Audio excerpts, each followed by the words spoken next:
গ্ৰন্থৰ এই অধ্যায়টোত আছে যে ভগৱন্ত কৃষ্ণৰ যি মায়া, এই মায়া দৰ্শনৰ হেতু নাৰদে আহিছে। আমি যোৱাবেলি কৈছিলোঁ যে 16,108গৰাকী ভাৰ্যাৰ লগত ভগৱন্ত পুৰুষে কেনেকৈ সংসাৰ ৰচনা কৰিছে, এই কথাটো নাৰদৰ চাবলৈ মন আছিল। আজি তেওঁ চাবলৈ আহিছে। প্ৰথমতে তেওঁ ইয়াক কোৱা হৈছে, শুকে পৰীক্ষিতক কৈছে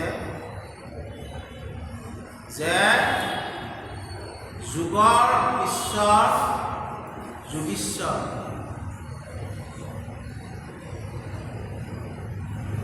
যিসকলে যোগ কৰিব পাৰে, যোগ মানে আমাৰ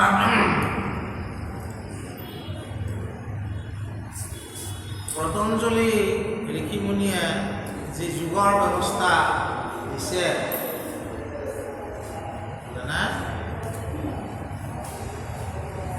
এই যোগক অষ্টাংগ ঐশ্বৰ্য বুলি কোৱা।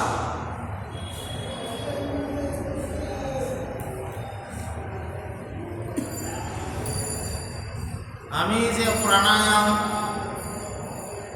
আসন, ধ্যান, ধাৰণা, সমাধি আৰু যম, নিয়ম ইত্যাদিক লৈ যুগৰ কথা কোৱা হৈছে। যোগ, এই প্ৰথমতে যম মানে কি? আমি কি কৰিব নালাগে তাকে সহজ অৰ্থত যম বুলি কোৱা হৈছে। নালগাটো কৰিলে আমাক যমে পাব, আৰু যি কৰিব আমি লাগে তাকে নিয়ম বুলি কোৱা হৈছে। যিটো কৰ্ম আমি কৰিব লাগে সেইটোৱে নিয়ম। প্ৰাণায়াম, আমাৰ যিটো বায়ু, এই বায়ুক আমি শুদ্ধ ৰূপত দেহত প্ৰতিষ্ঠা কৰিব লাগে, সেইটো প্ৰাণায়াম। তাৰপিছত আছে আসন, তাৰপিছত আছে প্ৰত্যাহাৰা, ধ্যান, ধাৰণা, সমাধি। এই সমস্ত যোগ যিসকলে কৰিব পাৰে তেওঁলোকক যোগীশ্বৰ বুলি কয়। মহাদেৱ এজন যোগীশ্বৰ, ব্ৰহ্মা এজন যোগীশ্বৰ। তেওঁলোকে সমাধি ধৰি ঈশ্বৰৰ নাম স্মৰণ কৰি থাকে। কিন্তু ভগৱন্ত কৃষ্ণক কি বুলি কোৱা হৈছে? যোগেশ্বৰ বুলি কোৱা হৈছে। অৰ্থাৎ যোগীসকলৰো তেওঁ ঈশ্বৰ, যোগীশ্বৰৰো তেওঁ ঈশ্বৰ। সেইকাৰণে তেওঁৰ নামটো হ'ল যোগেশ্বৰ। সেই যোগেশ্বৰৰ সকলো যুগৰ যিজন ঈশ্বৰ, তেওঁৰ অধীনতে কি আছে? যোগ মায়াও আছে। যেতিয়া গোটেই বিশ্ব ব্ৰহ্মাণ্ড সমাহিত কৰি ভগৱন্তই শুই যায়, সেইটো যোগনিদ্ৰা বুলি কোৱা হৈছে। আৰু সৃষ্টিপাতৰ কাৰণে তেওঁ যোগমায়া আগে আগে ৰচনা কৰে। এই যোগ নিদ্ৰা বা যোগমায়া বা ঈশ্বৰৰ মায়া বুজাটো সহজসাধ্য নহয়। সেইকাৰণে মাধৱদেৱে ভাষাত লিখিছে, ব্ৰহ্মায়াদি কৰি শিৱজত ৰাম ৰাম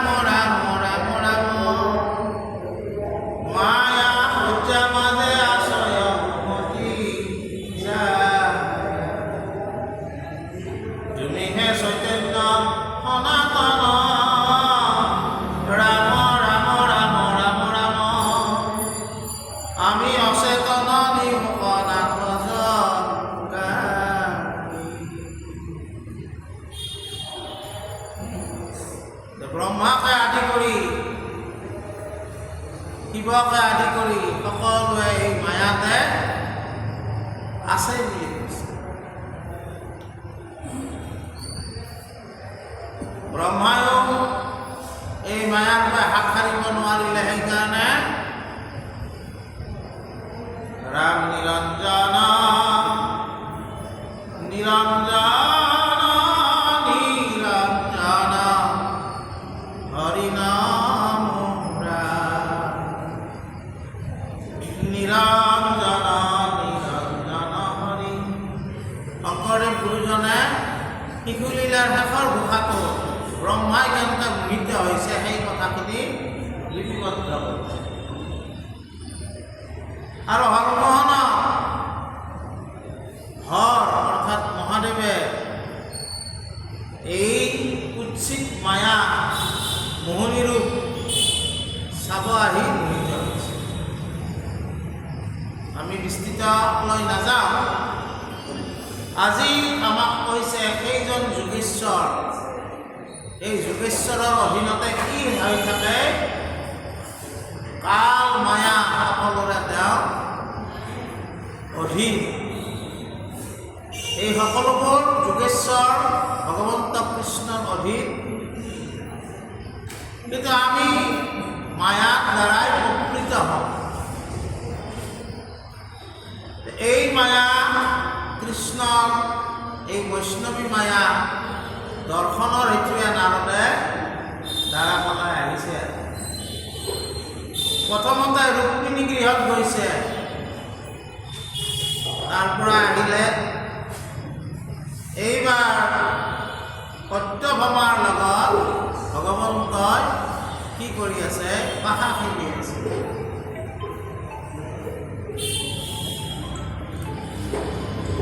আৰু ঈশ্বৰৰ ওচৰতে, ভগৱন্তৰ ওচৰতে তেওঁৰ মিত্ৰ বান্ধৱ উদ্ধৱ বহি আছে। ৰুক্মিণী গৃহৰ পৰা, ৰুক্মিণীৰ গৃহতো ভগৱন্ত পুৰুষ আছে, গতিকে ইয়াত ভগৱন্তক কি কৰি আছে কি নাই, তাড়াতাড়ি নাৰদে সত্যভামাৰ ঘৰত সোমাল। কিন্তু দেখা পাইছে যে নাৰদে যে ভগৱান কৃষ্ণই এইবাৰ দেখোন পাশা খেলি আছে। তেতিয়াহ'লে সেইজন কোন আছে? ৰুক্মিণীৰ গৃহত থকাজন কোন আছে? মনত বিভিন্ন প্ৰশ্ন হৈছে। আৰু নাৰদক দেখি ভগৱন্ত কৃষ্ণ আসনৰ পৰা ততাতয়াকে উঠিছে,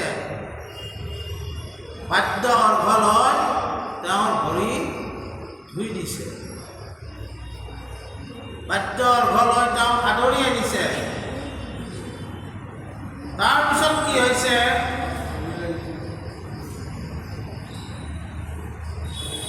ভগৱন্ত পুৰুষে তেওঁক খবৰ সুধিছে, কেতিয়া আহিলা প্ৰভু, ভালে আছেনে, ভালে ভালে আহিলেনে? এই খবৰবিলাক নাৰদক সুধিছে। আৰু নিজকে ভগৱন্তই নিজকে সৰু কৰি নাৰদক ওপৰ কৰি কৈছে কি বুলি, যে সৰ্বকালে তুমি পূৰ্ণ, পূৰ্ণ, আমিবিলাক অপূৰ্ণ। ভগৱন্তই নিজে কৈছে। এটোৱে হ'ল ডাঙৰ কথা। ঈশ্বৰে আমাক কি আদৰ্শ দেখুৱালে, যিটো সৰ্বোচ্চ সত্তা বুলি আমি জ্ঞান কৰোঁ, কৃষ্ণস্তু ভগৱন্ত স্বয়ং বুলি ভাগৱতে ঘোষণা কৰিছে যে ভগৱান কৃষ্ণক স্বয়ং ভগৱান বুলি কৈছে, কিন্তু স্বয়ং ভগৱানে কি কৈছে মুনিৰাজক, যে তুমি পূৰ্ণ, আমি অপূৰ্ণ। গতিকে আমি অপূৰ্ণ, তোমাক পূৰ্ণ, তুমি পূৰ্ণক আমি কি সাধনা কৰিম, কি কাৰ্য তোমাৰ কাৰণে আমি মানে কৰিব পাৰিম। কৃষ্ণ এনেকুৱাকৈ দেখাইছে যে নাৰদতকৈ তেওঁৰ গুণ যেন কমহে। আৰু এই কথা কথাবিলাক যেতিয়া নাৰদে শুনিলে, নাৰদৰ মূৰ ঘূৰাই গৈছে যে জগতৰ ঈশ্বৰ বুলি আমি যাক জ্ঞান কৰোঁ, তেওঁ আৰু মোক কি পূৰ্ণ কৰে, আৰু তেওঁ কিয় নিজকে অপূৰ্ণ বুলি কয়। একো মাত বোল নিদি তেওঁ কি কৰিলে, আৰু এটা ঘৰত সোমাল। তেওঁ মানে বুজি পোৱা নাই, মানে কি এইবিলাক কথা। পূৰ্ণ ব্ৰহ্ম জগতৰ ঈশ্বৰ, কিন্তু সেইজনে মোক পূৰ্ণ বুলি কৈছে, তেওঁ অপূৰ্ণ বুলি কৈছে। একো তাতে মাত বোল একো নকৰি আৰু এটা ঘৰত সোমাই গ'ল। বোলে একো ঘৰত শুনি আছে চাওক। তাৰপিছত কি দেখিলে,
বিচিত্ৰ কথা হৈছে। ৰুক্মিণীৰ গৃহটো কৃষ্ণ, সত্যভামাৰ গৃহটো কৃষ্ণ, কৃষ্ণ এটাহে, তাতে দেখোন বেলেগ বেলেগকৈ দেখি আছোঁ। এই বুলি বোলে আৰু এটা গৃহত যাওঁ, এই বুলি যোৱাৰ পিছত দেখাই যে সেইটো গৃহত কি কৰিছে, কৃষ্ণই পুত্ৰক কোলাত লৈ কোমলাই আছে।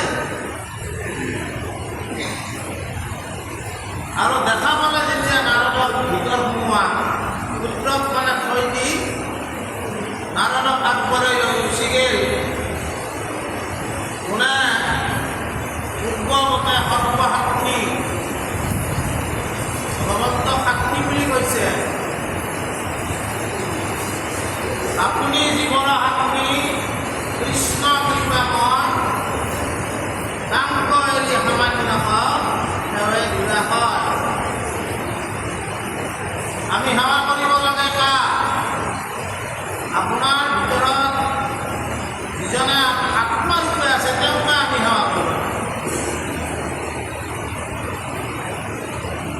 আপোনাৰ ভিতৰত আত্মাৰূপে যিজনে বিৰাজমান হৈ আছে, তেওঁকে আমি সেৱা কৰিব লাগে। অৰ্থাৎ আমি নিজকে নিজে সেৱা কৰিব লাগে। অৰ্থাৎ কি তাৰমানে, নিজকে নিজে সেইটো বৰ টান কাম। মই ইয়াত ভাগৱত পঢ়ি আছোঁ, আপোনালোকৰ মোৰ ভাবছি বোলে ৰাজীৱ দাস ভাল মানুহ, কিন্তু মইহে জানো মই জানি মই কেনেকৈ সেৱা কৰিলোঁ, মই জানো নহয় মোৰ কি কাম কৰিছোঁ, ভালে কৰিছোঁ নে বেয়া কৰিছোঁ মই নাজানো। গতিকে ঈশ্বৰে কৈছে যে আপুনি জীৱনৰ সাক্ষী, কৃষ্ণ কৃপাময়, আপুনি যি কৰি আছে শ্ৰদ্ধা কি শুনি আছে নাই,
এতিয়া এটা মই আমাৰ চৰিত্ৰ পুথিৰ হাবি কথা এটা কওঁ। বৰষুণ আহি আছে।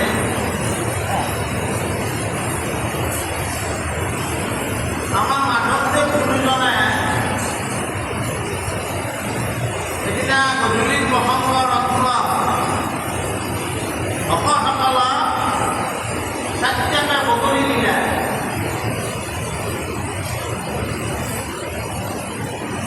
আৰু ভকতসকলক ক'লে যে বাপুসকল, তোমালোকে এই বগৰীকেইটা কোনো নেখাতে খাবা।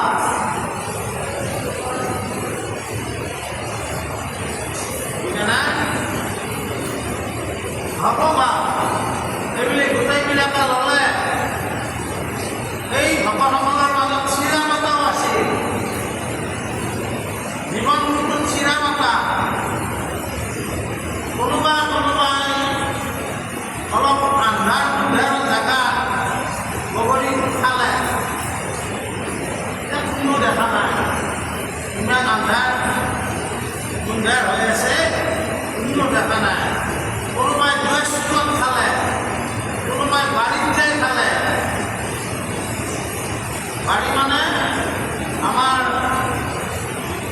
ঘৰবিলাকৰ পিছফালে আগতে অলপ অলপ শস্য পাচলি কৰা বাৰী এখন থাকে, তাতে যাই খালে।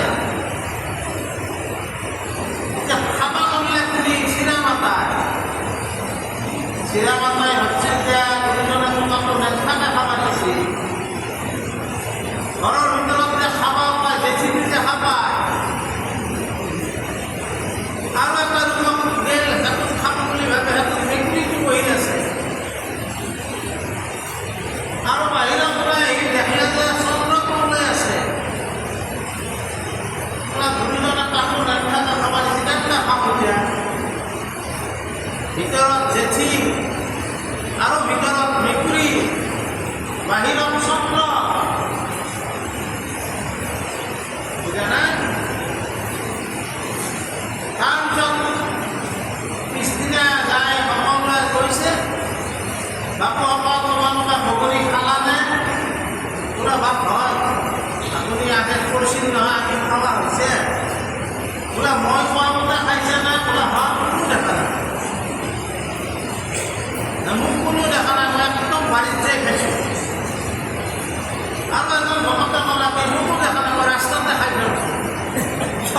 সকলো ভকতক বিদায় দি আধাৰ ফুৰাৰ জেগা ৰাস্তাতে খাইছোঁ। ঠিকে আছে। পিছে চিৰা নাই, মই একো খাব নোৱাৰোঁ। বগৰীকেইটা ফুৰিয়ে দিলে।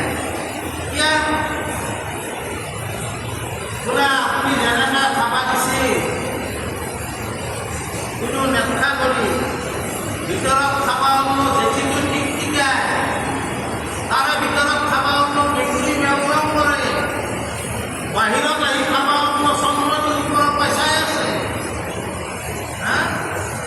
এই তেতিয়াই তাৰমানে মহাপুৰুষে কৈছে কি, হৰিত লয়া চিন্তিত হৰি চৰিত্ৰ শ্ৰৱণ কীৰ্তন কৰে, দুৰ্ঘূৰ অপাৰ সংসাৰ ভাগত যিটো মহাজনে অতি অপপ্ৰয়াসে কৰে।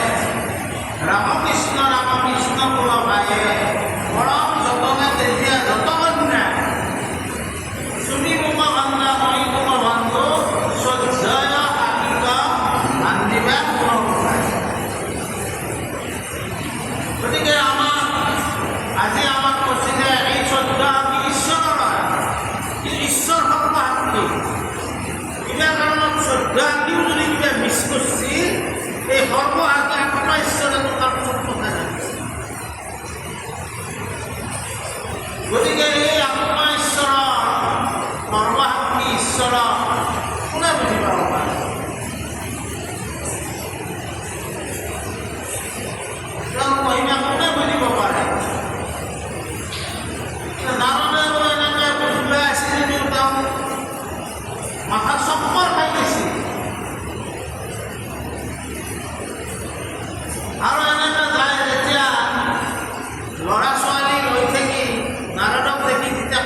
নানা পরিণাম হরি করন্তাম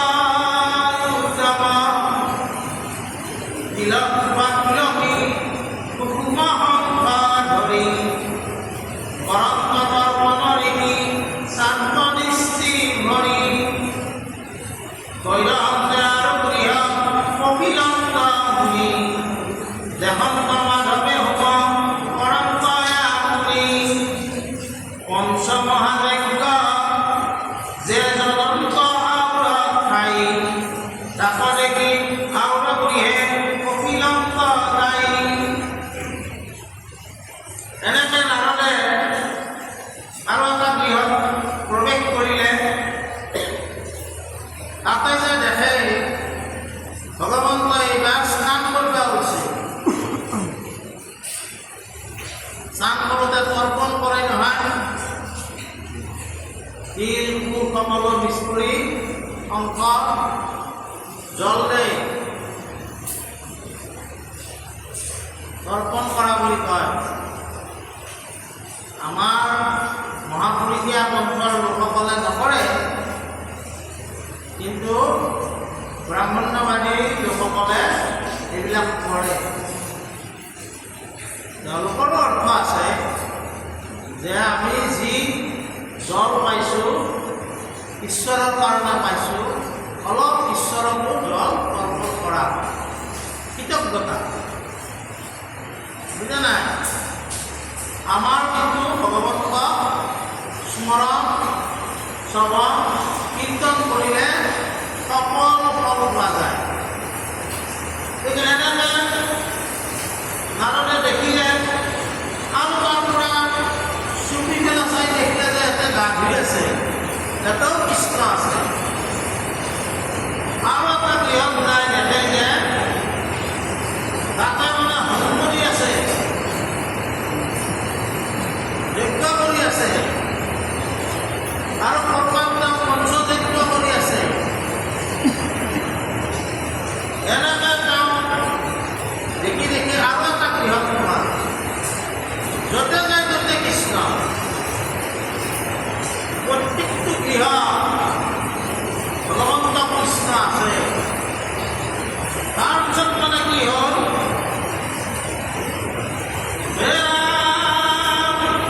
অনেক বৈষ্ণৱ ভাল ব্ৰাহ্মণ পয়ানী পঞ্চামৃতে ভগৱন্ত পৰাত্মচক্ৰপাণী আপুনি ভুজন্ত ব্ৰাহ্মণয় অপেক তাক দেখি শুনি আউৰ ইহত অপেক সন্ধ্যা কল্পানী কৃষ্ণে সৈতে আছে ভক্তি ভগৱন্ত পৰত্ম দেখিলে পাছে দেখি আউৰ কিহে দেখে হৰি সৰ্বসৰ্ব ধৰি সাৰান্ত জগত গুৰু নানা ভক্তি কৰি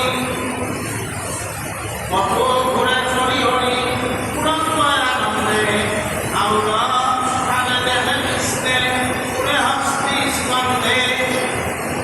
এইৰকমে নাৰদে আৰু গৃহত গুচি গ'ল। যাওঁতে দেখিলে যে ব্ৰাহ্মণসকল বৈষ্ণৱসকলক মান্য কৰি ব্ৰাহ্মণসকল শিক্ষা দিয়ে সামান্যসকল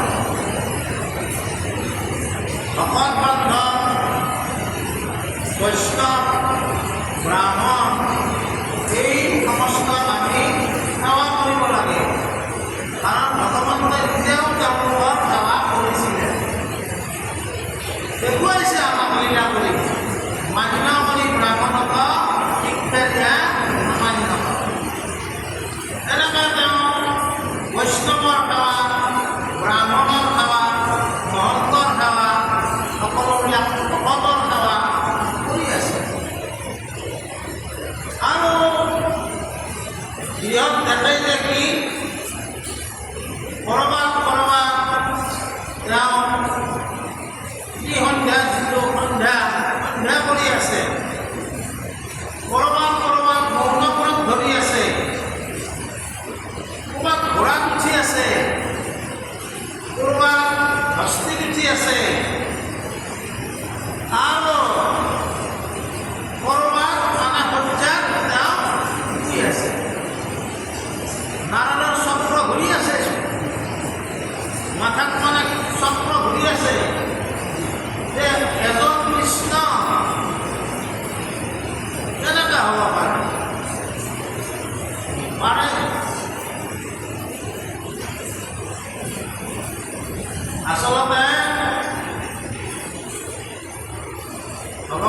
পুৰুষসকলৰ আমাৰ এতিয়া দুটা দেহা, তেওঁ চতুৰ্ভুজ অষ্টভুজো আছে। ইয়াৰ কনচেপ্টটো কেনেকুৱা যে আমি দোকান হাতানি কৰোঁ নিজৰ কাৰণে আৰু ভগৱন্তৰ বাকী কেইখন হাত সকলোৰ কাৰণে কৰে। গতিকে সেই লীলা নাৰদে চাব আহিছে, নাৰদক ভালকৈ দেখুৱাই আছে। প্ৰত্যেকখন চিনেমা শেষ নহয়, আৰু আছে, বুজি পাইছেনে? ভালকৈ দেখাব তেওঁ যাতে তাৰমানে কৃষ্ণ দৰ্শন ভালকৈ হয়। কৃষ্ণ দৰ্শন এইটো মহাপুৰুষ শংকৰদেৱে কীৰ্তনত নাৰদক কৃষ্ণ দৰ্শন বুলি লিখিছে। ভগৱন্তক দৰ্শন হ'ব এইটোৰ দ্বাৰা, বুজানে? তাৰপিছত আৰু কি আছে? সাধু পটুলে নম ভাগৱতনে ৰুচিৰ চামৰ ধৰি বিচ্ছেদাসনে উদ্ধৱ আদি মন্ত্ৰী গণক মতাই মন্ত্ৰদন্ত আৰু সন্ত কৃষ্ণে কটু খাই কটু গৃহে দেখে দলক্ৰিয়া কৰা ধৰি পৰম সুন্দৰী বেশ্যা গণে আছে বেৰি কটু গৃহে মুখ ব্ৰাহ্মণক মাতি আনি আলম্বিতা দেৱছয় জন্ম চক্ৰ পানী কটু গৃহে ইতিহাস পুৰাণ শুনন্ত নাৰদে সন্তমতী আছে ভগৱন্ত। আৰু কি কৰিলে? কৰবাত ভগৱন্ত বহি আছে, নখ ভাত এই সমস্ত তেওঁৰ আগত নৃত্য কৰি আছে, ভাতসকলে ভটিমা গাই আছে।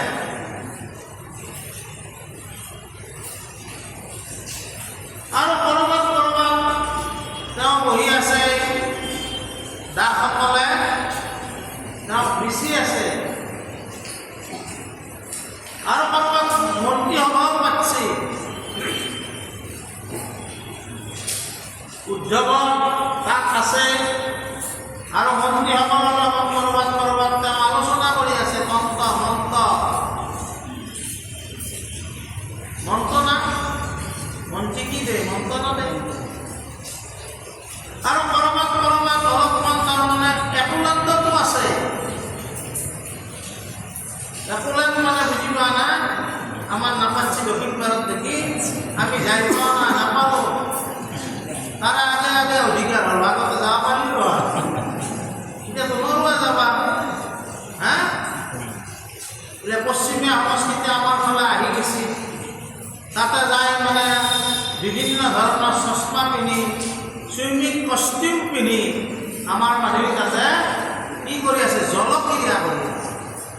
এই জলক্ৰীড়াৰ কনচেপ্টটো আজি নহয়, ভগৱন্ত কৃষ্ণও কৰি আছে, বুজা নাই? আৰু কৰবাত কি কৰিছে যে দাম দি আছে, ধেনু দাম। ধেনু মানে গৰু দাম কৰি আছে। আগতে এই গোদাম ব্যৱস্থাটো বেছিকৈ আছিল ক'ত? জনকৰ সভাত আছিল। আজি যিয়ে দৰ্শন জিকিব তেওঁক 1000 গৰু দান দিব। গৰুবিলাক দান দিলে কি কৰে? সেইখিনিতে কোনা শুনি দে, কোনা ঋণ কিনে দে।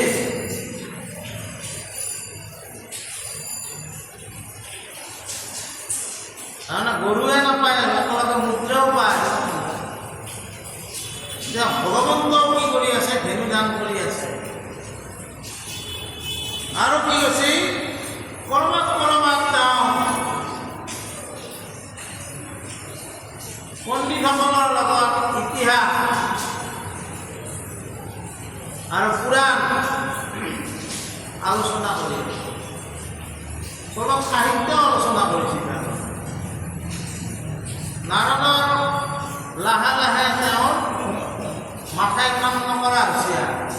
যে এটা কৃষ্ণ ইমান জেগাত কেনেকৈ বেলেগ বেলেগকৈ থাকিব পাৰে। আৰু আমাক কৈছে কি বুলি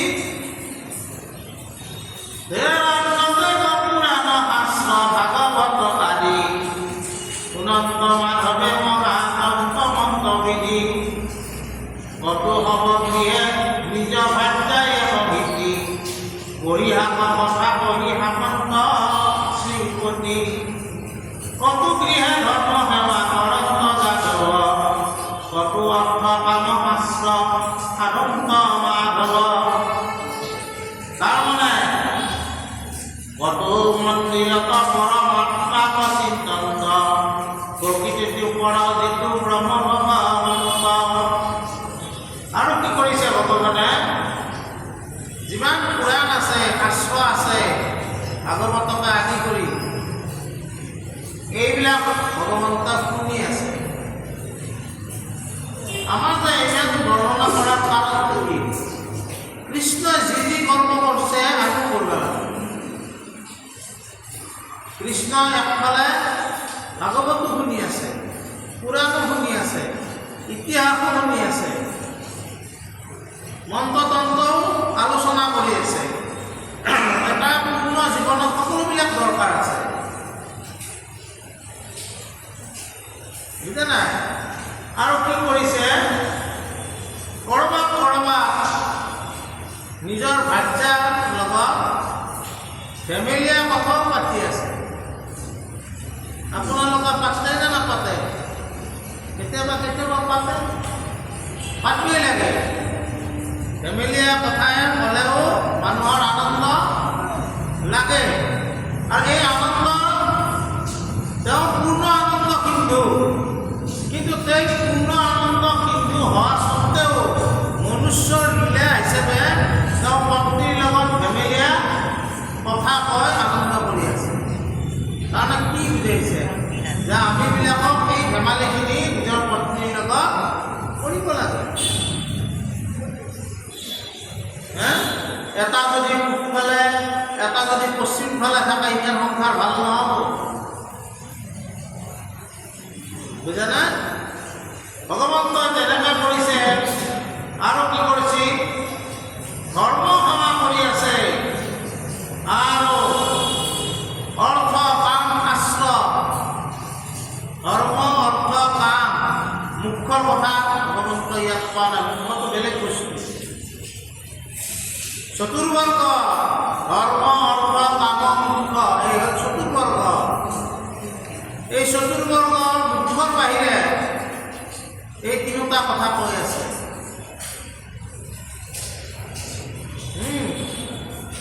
আৰু কি কৰিছে? কুমাৰ মন্দিৰত এই সমস্ত কৰি আছে, যিটো পৰমাত্মাৰ চিন্তন কিন্তু কৰি আছে। আমি সকলো পৰমাত্মাক চিন্তা কৰিব লাগে। আৰু এই পৰমাত্মাক কিয় আমি চিন্তা কৰিব লাগে যে প্ৰকৃতিতকৈ পৰমাত্মা শ্ৰেষ্ঠ। এই প্ৰকৃতি পুৰুষ, দুই ৰূপ, নিয়ন্তা, মাধৱ। সেইজন মাধৱৰ কথা ভগৱন্ত পৰমাত্মা বুলি কৈছে। তেওঁ নিজে মাধৱ, গতিকে তেওঁ তাক চিন্তা কৰিব পৰমাত্মা। পৰমাত্মা তেওঁ নিজে, কিন্তু দেখুৱাইছে আমাক। আমি এই জগতখনত বঞ্চিব লাগিলে সকলোবিলাক কৰ্মই কৰিব লাগিব। ধেমালিও কৰিব লাগিব, সাহিত্য আমি পঢ়িব লাগিব, আমি ধৰ্মশাস্ত্ৰও পঢ়িব লাগিব। এই সকলোবিলাক কৰাৰ লগে লগে পূৰ্ণ আনন্দ পৰব্ৰহ্মকো আমি সচ্চিদানন্দ ৰূপ বিগ্ৰহকো আমি চিন্তা কৰিব লাগিব। গতিকে আজি আমি এইখিনি কথাতে আমি সামৰণি মাৰিছোঁ। মোৰ কঁকালখন বিষাই আছিল, কিবা আচৰিত কথাৰ দৰে। এতিয়া বিষটো পোৱা নাই, উঠলি বা কি হয় নাজানো। গতিকে টাইমো হৈছে। আমি আৰু নেক্সট যেতিয়া আমি আহক বৃহস্পতিবাৰে বাকীখিনি কথা আমি আলোচনা কৰিব লাগিব। একেদিনে ইমান ডাঙৰ চেপ্টাৰ এটা শেষ কৰাটো সম্ভৱ নহয়, সময় বহুত লাগিব।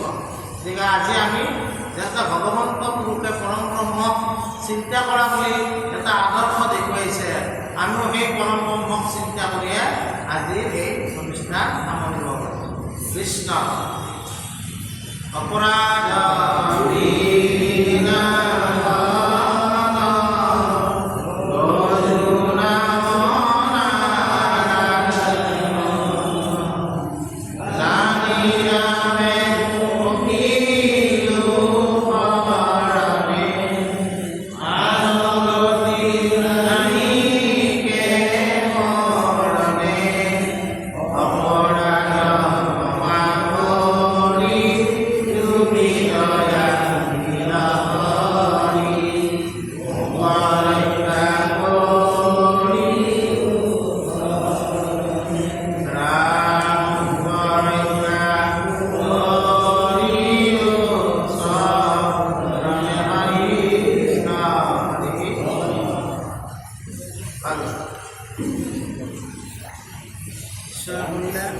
সমৰ্পণ কৰিলা আৰু মই আজি পূৰ্বা আহ্বান